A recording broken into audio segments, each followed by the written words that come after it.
प्रिय विद्यार्थियों, आप सभी लोगों का स्वागत है आपके अपने YouTube चैनल टीजी सर पर। डियर स्टूडेंट्स, आज का ये सेशन बहुत ज़्यादा इम्पोर्टेंट इसलिए है क्योंकि इसमें हम लोग बात करने वाले हैं क्लास 12th के विद्यार्थियों के लिए जो कि कॉमर्स साइड से हैं। तो कॉमर्स वाले विद्यार्थियों के लिए ये पेपर बहुत ही ज़्यादा इम्पोर्टेंट होने वाला है। और डियर स्टूडेंट्स, देखिए, ये जो व्यवसाय अध्ययन का पेपर है इसका मैं अपने आप डिस्कशन नहीं कर रहा हूँ, बल्कि ये उत्तर प्रदेश माध्यमिक शिक्षा बोर्ड यानी यूपी एमएसपी पर ये मॉडल पेपर जो है उपलब्ध है। मैं यूपी एमएसपी यानी उत्तर प्रदेश माध्यमिक शिक्षा बोर्ड ने जिस मॉडल पेपर को सुझाव दिया है, मैं उस मॉडल पेपर का डिस्कशन आप लोग के साथ करने जा रहा हूँ। तो डिस्कशन से एक काम आप लोग जरूर कीजिएगा, वीडियो को बिना स्किप किए पूरा देखना है डिस्कशन। निश्चित तौर पर ये आज का जो कंटेंट है वो आपके लिए बहुत ज्यादा हेल्पफुल साबित होगा। तो चलिए बढ़ते हम लोग यहाँ पर प्रश्नों की श्रृंखला में मोस्ट इंपॉर्टेंट प्रश्नों की श्रृंखला को देखते हैं डिस्कशन। व्यवसाय अध्ययन कक्षा 12 के विद्यार्थियों का ये बहुत ही महत्वपूर्ण सेशन है। देखिए दोस्तों, से हम लोग स्टार्ट करते हैं महत्वपूर्ण प्रश्नों की श्रृंखला को बहुविकल्पीय प्रश्नों की श्रृंखला के साथ। देखिए, पहला हम लोग का प्रश्न क्या है? प्रबंधन का सामाजिक उत्तरदायित्व होता है।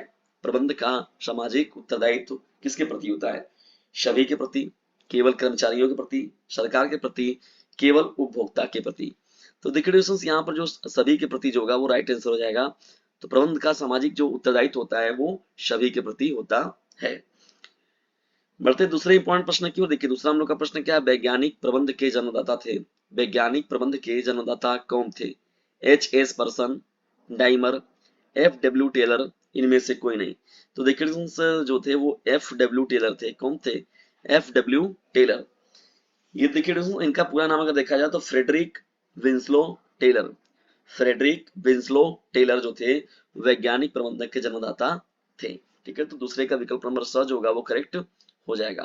प्रश्नों की श्रृंखला में बढ़ते चलिए आगे हम लोग और देखते हैं तीसरे इंपॉर्टेंट प्रश्न को। देखिए, तीसरा हम लोग का प्रश्न क्या है? जॉर्ज और टेरी के अनुसार नियोजन के प्रकार कितने हैं? जॉर्ज और टेरी के अनुसार नियोजन के कितने प्रकार हैं? तो देखिए डिस्टेंस, यहाँ पर देखा जाए तो नियोजन कितने प्रकार हैं?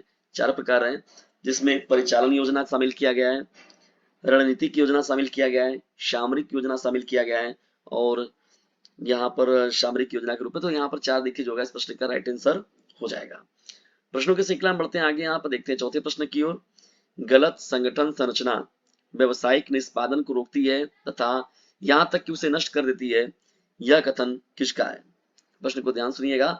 गलत संगठन संरचना व्यवसायिक निष्पादन को रोकती है तथा यहाँ तक कि उसे नष्ट कर देती है, यह कथन किसका है? तो देखिए ये जो कथन है वो ड्रकर साहब का है। किसका है? ड्रकर का। तो चौथे का विकल्प नंबर अ जो होगा वो करेक्ट हो जाएगा। बहुत ही सिंपल प्रश्न है। देखिए, प्रश्न संख्या 5। एक बड़े संगठन में नियुक्तिकरण उत्तरदायी है। एक बड़े संगठन में नियुक्तिकरण जो होता है वो किसके प्रति उत्तरदायी होता है? उच्च प्रबंधन, मध्यम प्रबंधन, निम्न प्रबंध, इनमें से कोई नहीं। तो डिस्कशन जो भी ऑप्शन सही होगा उसको बताना है। छठवां देखिए प्रश्न क्या है? निर्देशन के तत्व हैं। छठवां हम लोग का प्रश्न क्या हो जाएगा? निर्देशन के तत्व कौन है? पर्यवेक्षण, नेतृत्व, अभिप्रेरणा, इनमें से सभी। तो देखिए डिस्टेंस, यहाँ पर जो है निर्देशन के तत्व जो है इनमें से सभी जो होगा वो करेक्ट हो जाएगा। ठीक है ना, निर्देशन के तत्व जो होंगे इनमें से सभी जो होगा वो ऑप्शन आपका करेक्ट हो जाएगा। निर्देशन के जो तत्व होते हैं इनमें से सभी जो होगा वो आपका राइट आंसर हो जाएगा। यानी छठवें का विकल्प नंबर द जो होगा वो करेक्ट हो जाएगा। चलिए इंपॉर्टेंट प्रश्नों की श्रृंखला में बढ़ते हैं हम लोग अब सातवें प्रश्न की ओर। देखिए, सातवां हम लोग का प्रश्न क्या है? नियोजन आवश्यक है। नियोजन आवश्यक है लघु उपक्रम के लिए, मध्यम श्रेणी के उपक्रम के लिए, बड़े आकार के उपक्रम के लिए, उपयुक्त सभी के लिए। तो देखिए जो नियोजन मुख्य रूप से अगर देखा जाए तो आवश्यक होता है वो सभी श्रेणी के उपक्रम के लिए होता है, लेकिन उपयुक्त सभी के लिए। तो लघु उपक्रम के लिए भी होता है, मध्यम श्रेणी के उपक्रम के लिए भी होता है और बड़े आकार के उपक्रम के लिए भी होता है। तो नियोजन जो आवश्यक होता है वो विकल्प नंबर द जो होगा इसमें करेक्ट हो जाएगा। देखिए आठवें प्रश्न की ओर बढ़ते। देखिए, आठवां भी बहुत मोस्ट इंपॉर्टेंट प्रश्न है। वित्तीय प्रबंधन की परंपरागत विचारधारा को त्याग दिया गया था। प्रश्न को ध्यान सुनिए।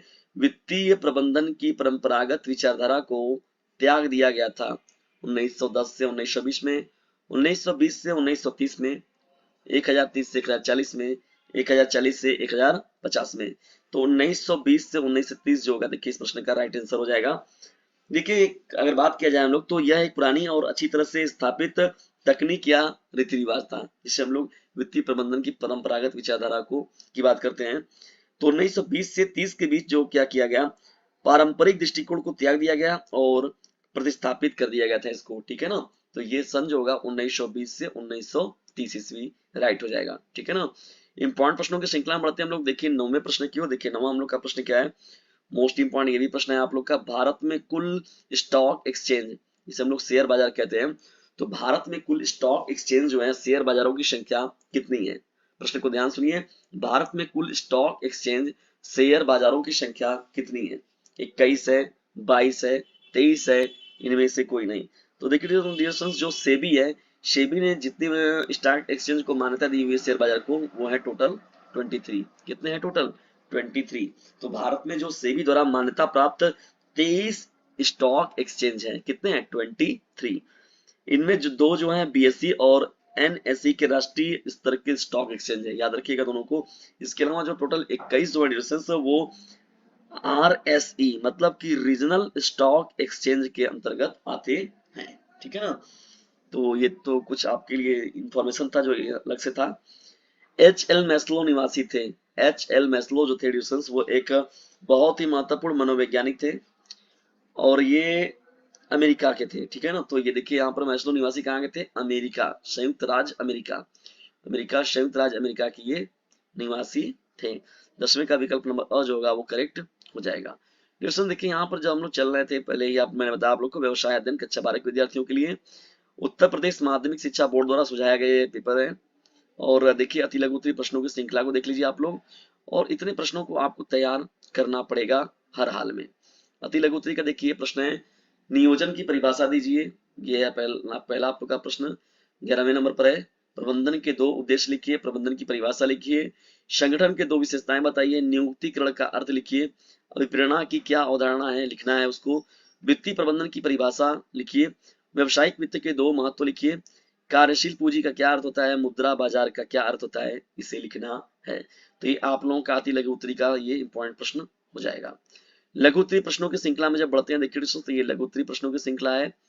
यहाँ पर देखिए 21वां प्रश्न आपका, 22वां हो गया, 23वां हो गया, 24वां हो गया, 25वां हो गया आपका यहाँ पर, और साथ ही साथ 26वां। तो ये सभी जो प्रश्न है वो व्यापारिक संगठन के लघु उत्तरीय प्रश्न है। तो इन सभी प्रश्नों को भी देखिएगा, जिन प्रश्नों में आपको दिक्कत होता है कमेंट बॉक्स आप लोग के लिए अवेलेबल है, अपनी राय जरूर दीजिएगा, मैं निश्चित तौर पर आप लोग को उसका जो सॉल्यूशन करने का पूरा प्रयास करूंगा। विस्तृत उत्तरीय प्रश्न में जब बढ़ते हैं हम लोग देखिए विस्तृत उत्तरीय प्रश्न में, तो देखिए यहाँ पर दिया गया है सिद्धांत जो है 27वें में 27वें में अथवा भी। तो इन प्रश्नों को ध्यान से देखा करिए, जिसमें आपको बहुत ज्यादा मैटर आ रहा है अच्छे से उस प्रश्नों का चुनाव किया करिए, ठीक है ना। ये नहीं कि मनमानी आप लिखने लगेंगे तो फिर दिक्कत हो जाता है, गड़बड़ हो जाता है, छूट जाता है। तो जिस पर आपको अच्छे से दिमाग आ रहा है आप उसको सिलेक्ट करिए, फिर आप उसको करिए। 28 भी देखिए इसी प्रकार से नियोजन के प्रकारों का वर्णन करना है। 29वां में देखिए यहाँ पर है, फिर उसके अथवा में भी प्रश्न दिया गया है, ठीक है। 30वां भी यहाँ पर देखिए दिया गया, कारकों का वर्णन करना है, सेबी के उद्देश्यों का कार्यों का वर्णन करके बताना है, ठीक है दोस्तों। तो इस तरीके से था ये आप सभी लोगों का पेपर। से ये व्यवसायिक अध्ययन का व्यवसाय अध्ययन जो कक्षा 12 के विद्यार्थियों के लिए, वाणिज्य वर्ग के विद्यार्थियों के लिए महत्वपूर्ण मॉडल पेपर जो था वो आप लोगों को कैसा लगा कमेंट बॉक्स में जरूर बताइएगा। और यदि वीडियो थोड़ा सा भी हेल्प लगा हो तो इसे लाइक करें, शेयर करें, और चैनल पर नए तो चैनल को सब्सक्राइब करना बिल्कुल भी ना भूलिएगा। और याद रखिएगा, यदि ज्यादा नंबर पाने की है इच्छा तो डीजे सर चैनल से जरूर लीजिएगा शिक्षा। खुद भी लाभ उठाइए इस चैनल का और दूसरों को भी लाभान्वित कीजिए इस चैनल से, जिसका नाम है डीजे सर। लोगों के अंदर ज्ञान की पुंगी बजाने वाला, न कि गानों का रिमिक्स बजाने वाला, ठीक है डिविजन्स। तो ये एक चीज याद रखिएगा, रेगुलर पढ़ते रहना है डिविजन्स। और जो भी आपके मैथ साइड के फ्रेंड हैं, साइंस साइड के, तो उनको डीजे सर मैथ्स का एक जो नीचे लिंक दिया गया उस लिंक पर जरूर बताइए लोगों को, उस पर जाकर वो लोग अपनी स्टडी करें, साइंस साइड वाले बच्चे, उस पर भी आपको रेगुलरली वीडियोस मिलेंगे। तो डिविजन्स इसे अपने क्लासमेट पर कर दीजिएगा शेयर, क्योंकि बोर्ड एग्जामिनेशन है आप सभी लोगों के नियर। वीडियो को अंत तक देखने के लिए आप सभी लोगों का हृदय गहराइयों से धन्यवाद।